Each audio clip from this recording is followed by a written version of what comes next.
Well, speaking about European football, it has been an amazing season so far. We've seen different stories, different coaches being hired and fired. Some have done well, but are about to be fired. Some clubs came from nowhere and have done incredibly well. In France, we can look at the rise of the mighty Brest, who are doing really, really well and will be playing European football for the first time in their history as well. Looked at Atalanta, who done remarkably well, and not forgetting Bayer Leverkusen, who are definitely the team, by my standards, the European team of the season. Well, joining us now is European football expert, co-creator of Breaking the Lines and freelance writer Zach Lowry. He joins us from New York in the United States of America. Zach, thank you so much for joining us tonight on Game On. What a season we've had! What a season we've had! It's rare to find a season where it has been very, very competitive, especially in England. We've seen the likes of Bayern Munich defenestrated by a team that has never won a title before. We've also seen coaches who have done pretty well, not having basically their contracts renewed. But I just want to ask you, how do you feel about this season? Because I'm just chuffed. Yeah, listen, I think it's been such an incredible season. It's definitely a season that I'm not going to forget anytime soon, because it's not necessarily rare that you'll see teams come out firing from the block and emerging as a surprise team, an underdog. But I think what's really unique about this season is we've seen so many teams not just be able to start off the season really well, but also finish it really well. We've seen a lot of these underdogs, make a name for themselves, show that they're not to be trifled with in so many different leagues, right? Brest in Ligue 1, as you mentioned, qualifying for Europe for the first time ever. This is a team that has been accustomed to fighting relegation.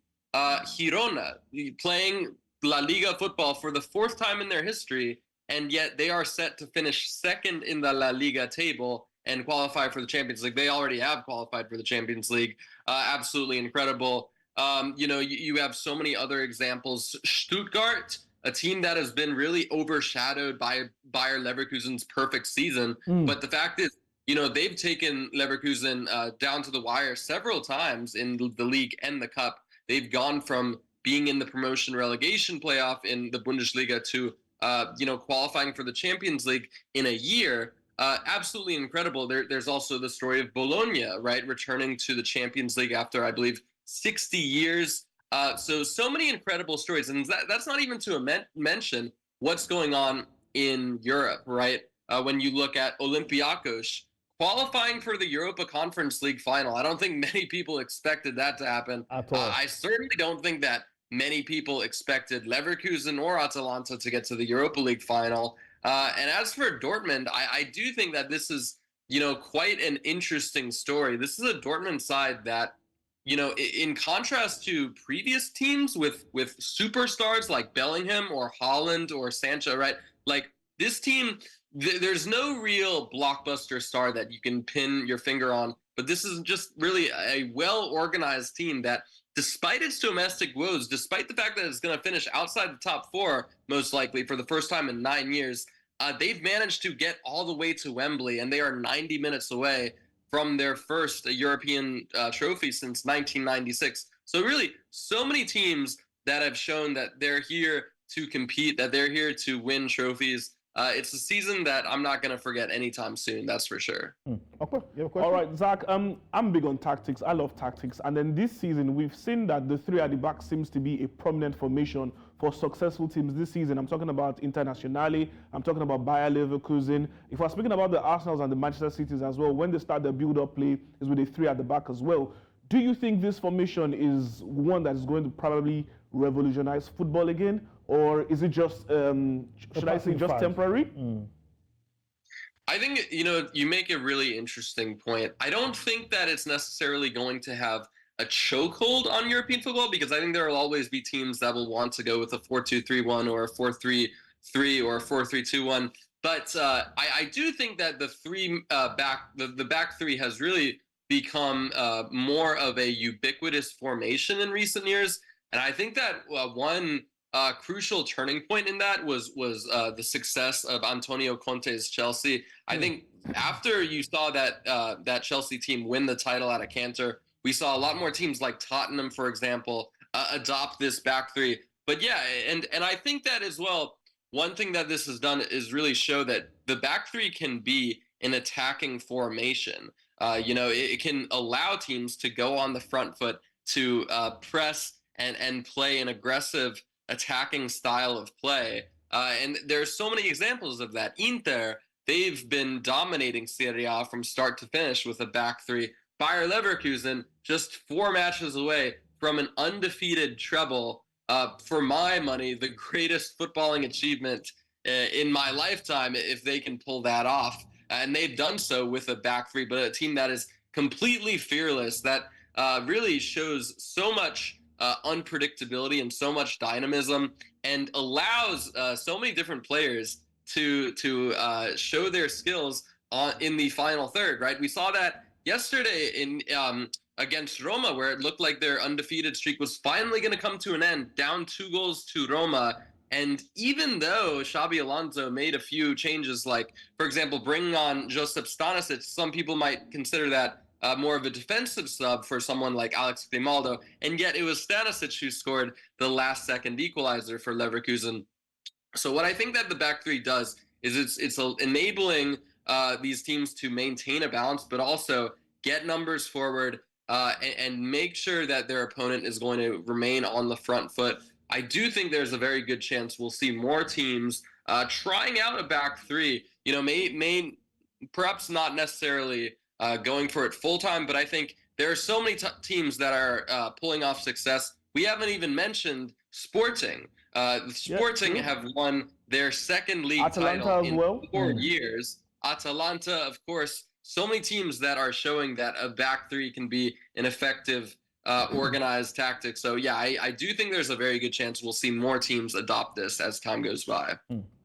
Hi Zach, hope you're doing great. I got 2 questions and one kind of, and the first is the so-called biggest and the most entertaining league in the world not having any finalists in the European competitions, and the league is always premised on the fact that a team like Newcastle should be able to go to the French League and probably beat everybody, or probably go to France and beat everybody. But yet the Premier League has got no finalists in the Champions League, in the Europa League, and in the Conference League. I mean, Olympiacos decimated Aston Villa. What do you think went wrong with the English sides? And secondly, it's the point of the season where we start giving out prizes, the big prizes, the Ballon d'Or.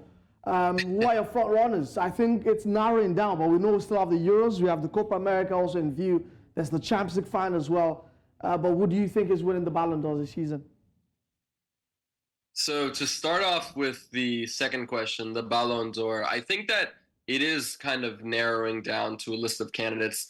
I think that, frankly, as good as Kylian Mbappe has been in Ligue 1 this season, the fact is he did not show up for either of the second legs, either of the legs against Borussia Dortmund, and I think that's going to weigh a lot on his candidacy. So I think Mbappe is pretty much out of the race. At the moment, I think that the main candidates for me, Vinicius Jr., I mean, he's just been absolutely lights out for Real Madrid. Just for me, a player with that X factor, with the efficiency and composure of a world-class player. I honestly think that, since Cristiano Ronaldo left the big time, I would argue that he's been the most consistent, most dangerous player in the UEFA Champions League.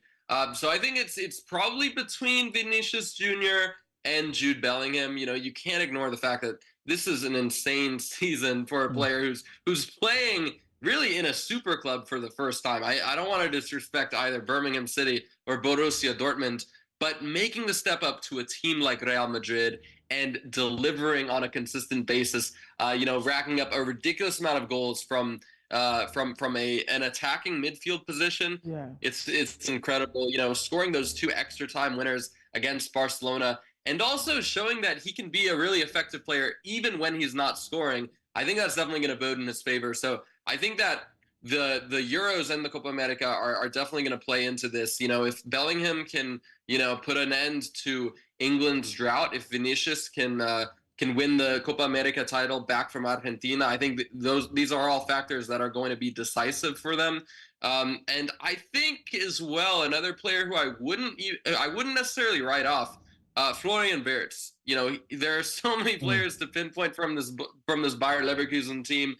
So many players who deserve our attention, but Wirtz, what he's been able to do, recovering from an ACL injury and just stepping up, and leading his team by example at the tender age of 20 years of age. It's absolutely incredible. So I do think that people should be considering Wirtz as a potential Ballon d'Or candidate. I think he should certainly be in my top 3 or 4.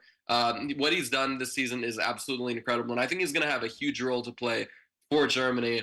As far as the Premier League goes, yeah, I can't really put my finger on it. The gap between the Premier League and every other league in football is just astronomical, and yet we are seeing the Premier League teams continuing to disappoint. Like, this is not even a one-off. English teams have consistently disappointed at the international level. When you compare it to La Liga, when you compare it to other leagues, they haven't really been able to get that job done. You know, that 2021 final where it was Chelsea and Manchester City, that's been the exception more than the rule. So yeah, it's something that I can't really wrap my head around. I think that perhaps you could take into account the fixture congestion. It's clear that English football players are definitely being pushed to the edge in terms of the amount of football that they have to play. But with that being said, so are other players in other leagues. So yeah, it's very hard for me to come up with a diagnosis for this. I just think the fact is, it's embarrassing when you've got the 4th best team in England going up against the 4th best team in Greece out of all places, and yet Olympiacos trouncing Aston Villa. Yeah. It's just incredible. Well, Zach Lowry, it's been an absolute pleasure having you on the show. It's been very fun just listening to you just break down all these leagues, all these teams, and bring to our attention some of the finest players in European football this season. Thank you so much for your time. It's been fun having you on the show, and hopefully we'll get you after the Euros. I'm looking for your opinion of the Euros. That will be one to look forward to. But thank you so much, Zach. It's a pleasure having you on the show, my friend. Thank you so much. Thank you.